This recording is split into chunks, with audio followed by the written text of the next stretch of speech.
Desde Radio CETEP y Barricada TV te damos la bienvenida a una nueva emisión de Apuntes al Margen, hoy con un poco de difonía. A los 15 años se soñaba cantante de hip hop, pero era fusilado en un episodio confuso. A los 14 soñaba que lo encerraban en una celda y al otro día leía el diario que titulaba "Joven se suicidó en la comisaría". A los 13 no soñaba nada y su padre le decía que él sí soñaba a su edad. A los 12 la pesadilla era un juez con el rostro de rata que le daba un sermón. A los 11 contaba las ovejas que más tarde carneaba entre varios de la esquina. A los 10 el sueño repetido era pagar deudas contraídas por otras generaciones. A los 9 soñaba que un candidato a político le daba un abrazo y después dirigía un escuadrón que lo perseguía. A los 8 despertaba en medio de la noche y sus padres hacían el amor y como todos dormían en el mismo cuarto, no quería hacer ruido e interrumpirlos. A los 7 le daban pastillas antes de dormir, pero no dormía, y su mente divagaba en los recovecos del barrio donde durante todo el día lo hacían llevar recados. A los 6 soñaba que iba a ser presidente de la nación y vería su cara en TV anunciando planes de seguridad entre publicidad de ventas de perfumes. A los 5 el sueño era difuso. Algo ocurría en el jardín de infantes que la maestra lo colocaba de florero y él se meaba cuando todos se reían. A los 4 la pesadilla era ver cómo pavimentaban su cuadra y él les decía a los obreros que tengan cuidado, que abajo había esqueletos de gente. A los 3 soñaba que soñaba dentro un sueño y había otros, y así hasta que llegaba a una puerta que al traspasar un hombre le decía: esta es la receta para bajar la edad de... pero olvidaba la última palabra al despertar. A los 2 se cayó de la cama y se desmayó por unos segundos que fueron oscuros. Entonces vio la chispa de su destino vestido de poli, jurando lealtad a un ministro que luego traicionó. Al año, su amigo invisible le susurraba que los padres proyectan el fracaso de sus sueños en los sueños de sus hijos en forma de reja, y así, en la concepción, todos sus sueños se hicieron realidad y despertó. Bueno, no siempre empezamos con un poema nuestro programa, pero esta vez este poema, que se llama Bajar la edad de imputabilidad, nos encuentra con su autor, con Julián Axat. ¿Qué tal, Julián? ¿Cómo estás? ¿Qué tal, Andrés? Un gusto estar acá. Lo mismo, un gusto tenerte. Julián ahora es el que dirige, coordina, lidera Atajo. Ya vamos a hablar de eso, que no es un camino más corto, pero algo parecido. Y tiene una trayectoria bastante importante en el ámbito de la defensa pública, del Poder Judicial en general, y es una persona a quien respeto y admiro por sus posturas, por su coherencia y por su historia. Hablando de la historia, Julián, me gustaría empezar, como siempre hablamos en estas historias, del principio. ¿Cómo es la infancia de Julián Axat? Bueno, gracias, Andrés, por la invitación. La verdad es un gusto estar acá y sobre todo en un lugar como CETEP. Me da orgullo este espacio, este lugar, esta construcción. Muchas gracias. Y además que seas vos también con la trayectoria que respeto. Mi historia es la historia de un pibe que nació en la ciudad de La Plata y que fue criado por su tía y sus abuelos. Bueno, porque mis viejos, cuando yo tenía 7 meses, el terrorismo de Estado los desapareció. Una noche del 12 de abril de 1977, las Fuerzas Armadas y Policiales irrumpen sobre la calle 9 de La Plata, donde estaban mis papás conmigo y mis abuelos. Mis papás estaban esa noche, habían ido a dormir con mis abuelos porque sabían que las fuerzas de seguridad los estaban buscando y no creían que iban a atreverse a entrar a la casa de mi abuelo, un abogado conocido en la ciudad de La Plata, y pensaron quizás ingenuamente que no iba a ocurrir. efectivamente esa noche fueron a su casa primero y después fueron a la casa de mis abuelos y bueno, se lo llevaron, quedaron mis abuelos conmigo en mis brazos y mi tía que estaba también circunstancialmente y bueno, no se supo más nada de ellos.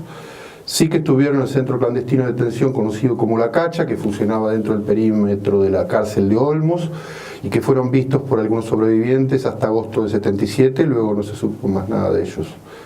Y bueno, yo me crié con mi tía y mis abuelos porque nada, no, digamos, mi familia se hizo cargo de mí y bueno, vivimos en un barrio de La Plata, en un barrio de Berisso, que se llama Villa Argüello. ¿Por qué Berisso? Porque mi papá era montonero y en una última etapa de su militancia la organización había decidido, mi mamá también era montonera, de la organización Montoneros había decidido la organización que mi viejo ingresara al frigorífico Swift, a trabajar como obrero en una etapa de proletarización obrera. Mi papá era universitario y creyó necesario la proletarización. Y universitario, perdón que te interrumpa. Filosofía y medicina, las dos carreras. Okay. Interrumpe sus estudios para entrar al frigorífico y bueno, compran una casita en la entrada de Berisso para poder estar cerca del frigorífico. Y bueno, a esa casita terminó yendo mi tía y fue conmigo y con su marido. Y después tuvieron un hijo y bueno, me crié en esa familia, que es la familia de mi tía, y bueno, mis abuelos también, a veces hacían mi cargo mío. Una infancia compleja, pero siempre con la verdad, siempre supe que lo que había pasado, nunca me contaron, por ejemplo, los 4, como algunos compañeros de hijos que se enteraron tarde. A mí siempre tengo idea de que mi tía me contaba lo que pasó esa noche.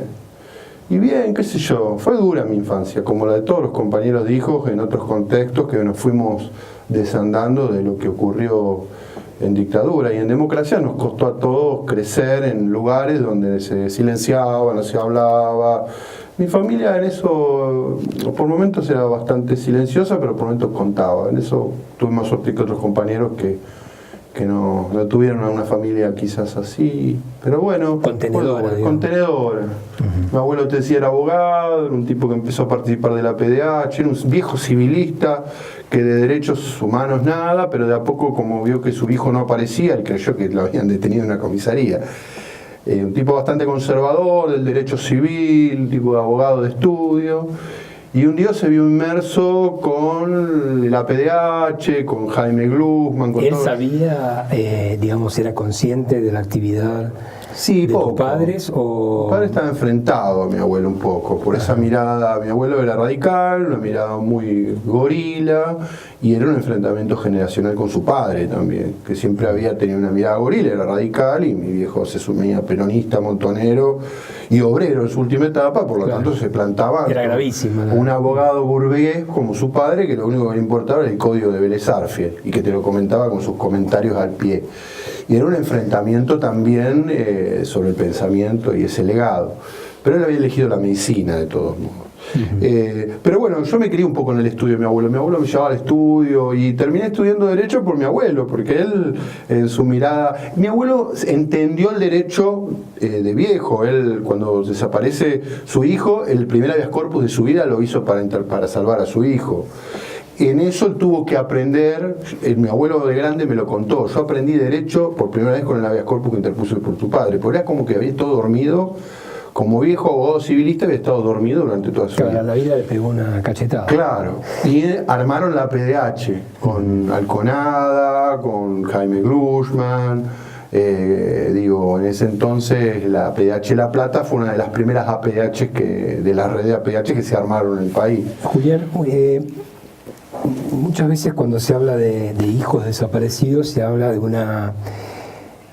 un conjunto de posibilidades en cuanto a cómo llevarse, voy a poner comillas, con los padres, ¿no? Con los padres desaparecidos. Sí. He escuchado casos de bronca, casos de distancia, casos de mucha cercanía, casos de admiración, de reivindicación de banderas, etc. ¿Cuál es tu relación con la historia de los padres que no conociste, digamos, por lo menos, no sé si tenés recuerdos visuales, es muy difícil, ¿no? A los 7 meses tenerlos, pero ¿cuál fue la evolución de esa relación con tus padres? No, al principio, digamos, fue de búsqueda de quiénes habían sido. Mi tía me dio algún... Es el famoso puzzle, ¿no? Mi generación es una... Yo siempre digo, uso la metáfora de la generación que nació durante la dictadura, un poco después, es la generación de armadores de rompecabezas, armadores de puzzle. Nosotros estamos construyendo nuestra identidad, incluso ahora. En mi caso, yo todavía sigo buscando cómo hacerme. Estos armadores de puzzles buscan pistas sobre sus padres. Somos la generación de, si no sabes tu identidad, llama a abuelas, ¿no? Somos esa generación, la que todavía busca. Más allá de que nosotros sabemos, que a mí me tocó la suerte de que por ahí esa noche, si no hubiera estado mi abuelo, seguramente quizás hubiera sido un niño apropiado. Digo quizás porque sí, es una posibilidad. Y bueno, la primera etapa fue una etapa de búsqueda, también de pelearme con esa ausencia, de no entenderla, que fue creo que hasta los 20. Después de los 20 nació Hijos en La Plata en el 95 y yo me empecé a acercar a la agrupación y las interrogantes fueron más políticos. Ahí empezamos a reivindicar, hubo un enamoramiento de nosotros por la historia de nuestros viejos. Yo ahí me vinculé incluso con compañeros que venían teniendo una trayectoria en la facultad, se habían metido en organizaciones políticas y yo empecé a acercarme a la política desde otro lugar. Y me acerqué mucho a la mirada de Hijos. La mirada de Hijos La Plata fue la mirada del escrache, la mirada de, digamos, del juicio y castigo, el pedido, digamos, de los 90, contra el indulto, principalmente la construcción del escrache y compartir la memoria, la socialización de nuestra historia, como las madres también socializando su maternidad, los hijos también tratamos de socializar nuestra historia, contándola. Y bueno, a partir del 2003, la construcción, ser parte de la construcción del poder y de participar en los juicios, ¿no? Yo tuve la suerte de participar en el juicio de la Cacha, que se llevó a cabo en el 2010 en La Plata, y poder reconstruir un poco qué pasó en el momento de su desaparición y tener sentados en el banquillo a los tipos que participaron del secuestro de mis viejos y de la condena a ellos en el año 2013, que bueno, se logró la cadena perpetua, algo que para nosotros estaba lejos en el año 95 cuando empezó, y que por suerte el proceso de memoria, verdad y justicia y la lucha de los organismos, insisto con esta idea, la lucha de los organismos y del pueblo argentino, logró, a mi entender, no solamente una decisión de un gobierno, que también obviamente fue parte de una política de memoria, pero que logró, digamos, restaurar una parte de nuestra historia. Y ahora estoy cursando una nueva etapa que para mí tiene que ver ya no con esa reivindicación, sino con mi inserción en un análisis quizás más profundo, más crítico de mi identidad, y una etapa en la cual yo siento que ya no es una cuestión filial el hecho de nuestra identidad, sino que creo que nuestra historia como víctimas digamos, del terrorismo de Estado debe incidir e inscribirse en un proceso más generoso y más amplio, que incluya a los hijos de los 90, que incluya a los hijos del neoliberalismo y a todos los sufrimientos posteriores de ese otro terror que ya no es el terrorismo de Estado de la desaparición forzada, sino el borramiento que produce el neoliberalismo en la subjetividad, es decir, la construcción de otra cosa, pensando también en el legado de nuestros mucho más amplia, digamos. Más amplia, me parece que ahí está un poco mi mirada hoy, y es reivindicativa también de mis padres. Digo, yo me asumo peronista en este momento y mis padres eran peronistas, y yo me siento parte del proceso nacional y popular, me siento hijo del peronismo, y eso es un legado de mis padres también. Julián, vamos a hacer una pequeña interrupción y después seguimos charlando en Apuntes al Margen.